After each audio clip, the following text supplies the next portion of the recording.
Friends, Raj ಜಾಬ್ಸ್ಗೆ ಸ್ವಾಗತ.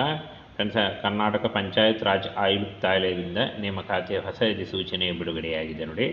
ಹಾಗೇನ friends, ಈ ಒಂದು ಹುದ್ದೆಗಳಿಗೆ ಇಲ್ಲಿ ನೋಡಿ ವಿಷಯ: ರಾಜ್ಯದ ಗ್ರಾಮ ಪಂಚಾಯಿತಿಗಳಲ್ಲಿ ಖಾಲಿ ಇರತಕ್ಕಂಥ ಕರ ವಸೂಲಿಗಾರರು, clerk cum data entry operator ಹಾಗೂ ವಾಟರ್ ಆಪರೇಟರ್ ಮತ್ತು ಸ್ವಚ್ಛತಾಗಾರ ಹುದ್ದೆಗಳಿಗೆ ನೇಮಕಾತಿ ಮಾಡುವ ಕುರಿತು ಅಂತ ಕೊಟ್ಟಿದ್ದಾರೆ ನೋಡಿ.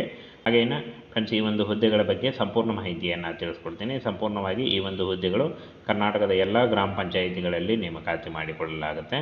ಹಾಗೇನ ಈ ಒಂದು ಹುದ್ದೆಗಳು ಕಾಯಂ ಉದ್ಯೋಗಗಳಾಗಿರ್ತಾವೆ ನೋಡಿ. ಬನ್ನಿ ಈಗ ಇದರ ಬಗ್ಗೆ ಸಂಪೂರ್ಣ ಮಾಹಿತಿಯನ್ನು ತಿಳಿಸ್ಕೊಡ್ತೀನಿ.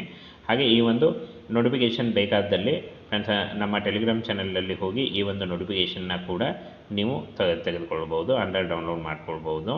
PUC ಮತ್ತು 7ನೇ ತರಗತಿ ಪಾಸಾದಂಥ ಅಭ್ಯರ್ಥಿಗಳಿಗೆ ಗ್ರಾಮ ಪಂಚಾಯಿತಿಗಳಿಂದ ನೇಮಕಾತಿ ಹೊಸ ಅಧಿಸೂಚನೆ ಆಗಿರುತ್ತೆ. ಹಾಗೇನ ಈ ಒಂದು ಹುದ್ದೆಗಳಿಗೆ ನೇಮಕಾತಿ ನಿಮ್ಮೂರ ಗ್ರಾಮ ಪಂಚಾಯಿತಿಗಳಲ್ಲಿ ಕೆಲಸ ಸಿಗುತ್ತೆ ನೋಡಿ. ಹಾಗೇನ ರಾಜ್ಯಾದ್ಯಂತ ಗ್ರಾಮ ಪಂಚಾಯಿತಿಗಳಲ್ಲಿ ಕೆಳ ಹಂತದ ವಿವಿಧ ಹುದ್ದೆಗಳು ಖಾಲಿ ಇದ್ದು, ಇವುಗಳ ಭರ್ತಿಗೆ ಗ್ರಾಮೀಣಾಭಿವೃದ್ಧಿ ಮತ್ತು ಪಂಚಾಯತ್ ರಾಜ್ ಇಲಾಖೆ, ಕರ್ನಾಟಕ ಪಂಚಾಯತ್ ರಾಜ್ ಆಯುಕ್ತಾಲಯದಿಂದ ಆಯಾ ಜಿಲ್ಲೆಗಳಿಗೆ ಜಿಲ್ಲಾ ಪಂಚಾಯಿತಿ ಆಡಳಿತಾಧಿಕಾರಿಗೆ ಆದೇಶ ಹೊರಡಿಸಲಿದೆ ಅಂತ ಕೊಟ್ಟಿದ್ದಾರೆ ನೋಡಿ. ಹಾಗೆಯೇ ಈ ಒಂದು ಹುದ್ದೆಗಳಿಗೆ ಅರ್ಜಿ ಸಲ್ಲಿಸುವಂಥ ಅಭ್ಯರ್ಥಿಗಳಿಗೆ ಏನು ವಿದ್ಯಾರ್ಹತೆ ಇರಬೇಕು, ಹಾಗೆ ಹೇಗೆ ಅರ್ಜಿ ಸಲ್ಲಿಕೆ ಎಂಬ ಸಂಪೂರ್ಣ ಮಾಹಿತಿ ವಿಡಿಯೋದಲ್ಲಿರುತ್ತೆ ನೋಡಿ. ಇನ್ನು ಫ್ರೆಂಡ್ಸ್, ಇಲಾಖೆಯಲ್ಲಿ 6026 ಹುದ್ದೆಗಳಿಗೆ ನೇಮಕಾತಿ ಇರುತ್ತೆ ನೋಡಿ. ಕೆಳ ಹಂತದ 4 ವೃತ್ತದ ಹುದ್ದೆಗಳಾಗಿರ್ತವೆ. ಕರ್ನಾಟಕ ಪಂಚಾಯತ್ ರಾಜ್ ಇಲಾಖೆಯಿಂದ ನೇಮಕಾತಿ ಆಗಿರುತ್ತೆ. ಇನ್ನು ಈ ಒಂದು ಹುದ್ದೆಗಳು ನೋಡಿ, ಬಿಲ್ ಕಲೆಕ್ಟರ್ ಹಾಗೂ ಕ್ಲರ್ಕ್ ಕಮ್ ಡಾಟಾ ಎಂಟ್ರಿ ಉದ್ಯೋಗಗಳು, ಹಾಗೆ ಇಲ್ಲಿ ನೋಡಿ ವಾಟರ್ ಆಪರೇಟರ್ ಮತ್ತು ಸ್ವಚ್ಛತಾಗಾರರು, ಇಷ್ಟೊಂದು ಹುದ್ದೆಗಳಿದ್ದಾವೆ ನೋಡಿ. ಈ ಒಂದು ಹುದ್ದೆಗಳಿಗೆ ಆಯ್ಕೆ ಮಾಡಿಕೊಂಡು ನೀವು ಅರ್ಜಿಗಳನ್ನು ಸಲ್ಲಿಸಬಹುದಾಗಿರುತ್ತೆ.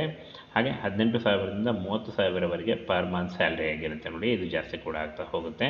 ಹಾಗೇನ ಫ್ರೆಂಡ್ಸ್, ಬಿಲ್ ಕಲೆಕ್ಟರ್ ಹುದ್ದೆಗಳಿಗೆ ಅರ್ಜಿ ಸಲ್ಲಿಸುವಂಥ ಅಭ್ಯರ್ಥಿಗಳಿಗೆ, ಕರ ವಸೂಲಿಗಾರರು ಹುದ್ದೆಗಳಿಗೆ ದ್ವಿತೀಯ PUC ಕೇಳಿದ್ದಾರೆ ನೋಡಿ. ದ್ವಿತೀಯ PUC ಉತ್ತೀರ್ಣರಾದಂಥ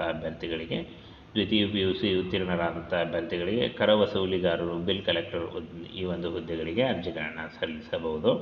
ಹಾಗೇನ ಇನ್ನು ಕ್ಲರ್ಕ್ ಕಮ್ ಡಾಟಾ ಎಂಟ್ರಿ ಆಪರೇಟರ್ಗಳಿಗೆ PUC ಕೇಳಿದ್ದಾರೆ, ಜೊತೆಗೆ ಕಂಪ್ಯೂಟರ್ ಜ್ಞಾನವನ್ನು ಹೊಂದಿರಬೇಕಾಗತ್ತೆ. ಹಾಗೆ ವಾಟರ್ಮ್ಯಾನ್ ಹುದ್ದೆಗಳಿಗೆ 7ನೇ ತರಗತಿ ಕೇಳಿದ್ದಾರೆ ನೋಡಿ. 7ನೇ ತರಗತಿ ಆದಂಥ ಅಭ್ಯರ್ಥಿಗಳು ವಾಟರ್ಮ್ಯಾನ್ ಹುದ್ದೆಗಳಿಗೆ ಅರ್ಜಿಗಳನ್ನು ಸಲ್ಲಿಸಬಹುದು. ಇನ್ನು ಸ್ವಚ್ಛತೆಗಾರರು ಹುದ್ದೆಗಳಿಗೆ ಯಾವುದೇ ವಿದ್ಯಾರ್ಹತೆ ಕಡ್ಡಾಯವಲ್ಲ ಅಂತ ಹೇಳಿದ್ದಾರೆ ನೋಡಿ. 7ನೇ ತರಗತಿ ಅಥವಾ ನೀವು ಯಾವುದೇ ರೀತಿಯ ಒಂದು ಎಜುಕೇಷನ್ ಇಲ್ಲದೇ ಇದ್ದರೂ ಕೂಡ ಈ ಒಂದು ಸ್ವಚ್ಛತಾಗಾರ ಹುದ್ದೆಗಳಿಗೆ ಅರ್ಜಿಗಳನ್ನು ಸಲ್ಲಿಸಬಹುದು. ಇನ್ನು ನೇಮಕಾತಿ ಪ್ರಕ್ರಿಯೆ ಯಾವ ರೀತಿಯಾಗಿ ಇರುತ್ತೆ ಅಂತ ನೋಡೋದಾದರೆ, ಗ್ರಾಮ ಪಂಚಾಯಿತಿಗಳಲ್ಲಿ ಖಾಲಿ ಇರತಕ್ಕಂಥ ಡಾಟಾ ಎಂಟ್ರಿ ಆಪರೇಟರ್ ಮತ್ತು ಬಿಲ್ ಕಲೆಕ್ಟರ್ ಹಾಗೂ ಆಪರೇಟರ್, ಹಾಗೆ ನೋಡಿ ವಾಟರ್ ಆಪರೇಟರ್ ಹಾಗೂ ಸ್ವಚ್ಛತೆಗಾರರು ಈ ಒಂದು ಹುದ್ದೆಗಳಿಗೆ ಜಿಲ್ಲಾ ಪಂಚಾಯಿತಿಗಳು ನೇಮಕಾತಿ ಅಧಿಸೂಚನೆ ಹೊರಡಿಸಿ ಜಿಲ್ಲಾ ಮಟ್ಟದಲ್ಲಿ ನೇಮಕಾತಿಯ ಪ್ರಕ್ರಿಯೆ ನಡೆಸಿ ಆಯ್ಕೆ ಪಟ್ಟಿ ಬಿಡುಗಡೆ ಮಾಡಲಿದೆ ಅಂತ ಹೇಳಿದ್ದಾರೆ ನೋಡಿ. ಹಾಗೇನ ಫ್ರೆಂಡ್ಸ್, ಈ ಒಂದು ಹುದ್ದೆಗಳಿಗೆ ಅರ್ಜಿ ಸಲ್ಲಿಸುವಂಥ ಅಭ್ಯರ್ಥಿಗಳು ಅಫಿಷಿಯಲ್ ವೆಬ್ಸೈಟ್ಗೆ ಹೋಗಿ ನೀವು ಅರ್ಜಿಗಳನ್ನು ಸಲ್ಲಿಸಬೇಕಾಗತ್ತೆ. ಆದರೆ ಫ್ರೆಂಡ್ಸ್, ಈ ಒಂದು ಏನು ನೋಡಿ ಅಧಿಸೂಚನೆಯನ್ನು ಬಿಡುಗಡೆ ಮಾಡಿದ್ದಾರೆ ಅಷ್ಟೇ. ಹಾಗೆ ನೇಮಕಾತಿ ಪ್ರಕ್ರಿಯೆ ಇನ್ನೂ ಶುರುವಾಗಿಲ್ಲ. ಇನ್ನೇನು ಕೆಲವೇ ದಿನಗಳಲ್ಲಿ ಈ ಒಂದು ಹುದ್ದೆಗಳಿಗೆ ಅರ್ಜಿ ಸಲ್ಲಿಕೆ ಶುರುವಾಗುತ್ತೆ ನೋಡಿ. ಹಾಗೆ ಫ್ರೆಂಡ್ಸ್, ಇನ್ನೊಮ್ಮೆ ನಿಮಗೆ ಅರ್ಜಿ ಸಲ್ಲಿಕೆ ಶುರುವಾದಾಗ ಆನ್ಲೈನ್ ಮೂಲಕ ಯಾವ ರೀತಿಯಾಗಿ ಅರ್ಜಿಗಳನ್ನು ಸಲ್ಲಿಸಬೇಕು ಅಂತ ಕೂಡ ತಿಳಿಸ್ಕೊಡ್ತೀನಿ. ಹಾಗೇನು 18ರಿಂದ 30 ವರ್ಷದ ಒಳಗಿನವರು ಅರ್ಜಿಗಳನ್ನು ಸಲ್ಲಿಸಬಹುದು. OBC ಅಭ್ಯರ್ಥಿಗಳಿಗೆ 3 ವರ್ಷ ಮತ್ತು SC/ST ಅಭ್ಯರ್ಥಿಗಳಿಗೆ 5 ವರ್ಷಗಳ ವಯೋಮಿತಿ ಸಡಿಲಿಕೆ ಕೂಡ ಇರುತ್ತೆ ನೋಡಿ. ಹಾಗೆ ಕರ್ನಾಟಕದ ಎಲ್ಲ ಗ್ರಾಮ ಪಂಚಾಯಿತಿಗಳಲ್ಲಿ ಈ ಒಂದು ಕರ ವಸೂಲಿಗಾರರ cum data entry operator, clerk ಹಾಗೂ ವಾಟರ್ ಆಪರೇಟರ್ ಮತ್ತು ಸ್ವಚ್ಛತಾಗಾರ ಹುದ್ದೆಗಳಿಗೆ ಅರ್ಜಿಗಳನ್ನು ಸಲ್ಲಿಸಬಹುದಾಗಿರುತ್ತೆ. ಇನ್ನೇನು ಕೆಲವೇ ದಿನಗಳಲ್ಲಿ ಈ ಒಂದು ಹುದ್ದೆಗಳಿಗೆ ಅರ್ಜಿ ಸಲ್ಲಿಕೆ ಶುರುವಾಗುತ್ತೆ ನೋಡಿ.